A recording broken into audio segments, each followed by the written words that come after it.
In this video, we'll be going through how to do objective coding or metadata enhancement using Claira. So let's dive in. This video has three parts. First is defining your task in your fields. The second is selecting your documents and running a bulk scan. And the third is QC and finalization. Let's dive in.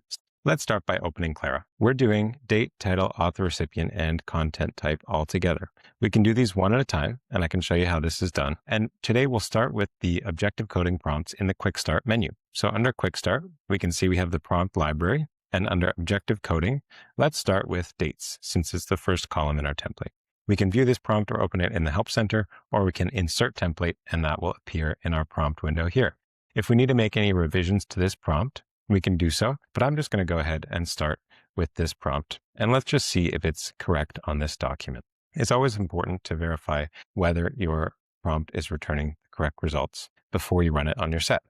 So you can see this is June 9th, 2015. Let's just validate that this is in fact the date of this document. So let's open a view pane, and I can see that this was sent on June 9th, 2015, the most recent email in the thread, which is the one that I would find to be the correct date.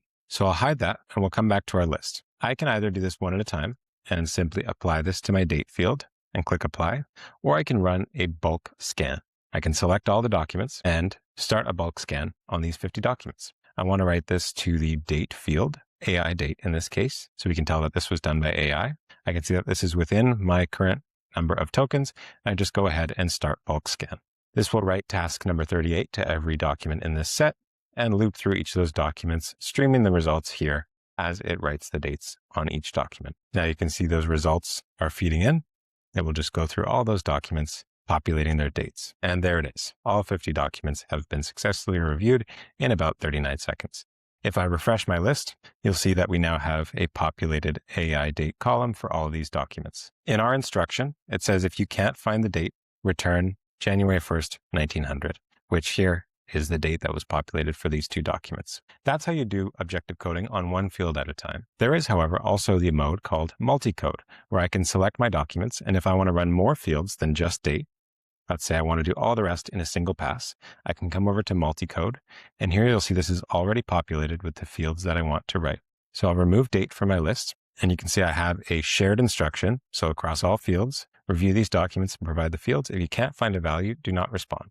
And then I have, for each of my fields, my title field, here's my title prompt. Again, coming from the Quick Start menu template. Here's my from, to, content type. Let's just put these in order. So I have my recipient and content type here. And I can verify this on one document. If I just scan this document, it will show me all of the values for all of the fields in this multi-code. There we go. Again, I can save this to fields in one go, and I can show you that example here. So if I save that to fields, and then I open my conditional coding pane, you can see all of those values, title, author, recipient, content type, have been populated as written here.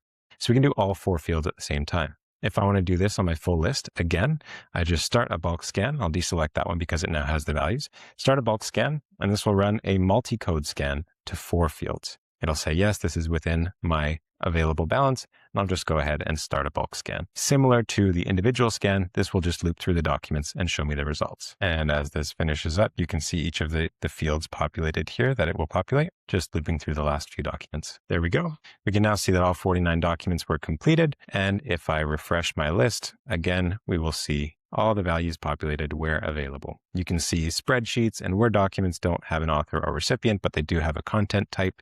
And all those values are populated for my documents in the set. Now we can move on to the final step, which would be QC and finalization. So if I'm putting together a list of documents, I can simply download this list, which now has all of my values in it. Or I can choose to include these in any production that I might have, or simply use them in searches. We've written to the AI fields in this case, because before finalizing the result, we like to make sure that we've validated. You can see we've written to fields labeled AI. These can be used as is, or you can write directly to the fields on the documents. A third option is to do your QC and validation of all of the values on the AI fields, and then download the list and import as an overlay to the actual fields.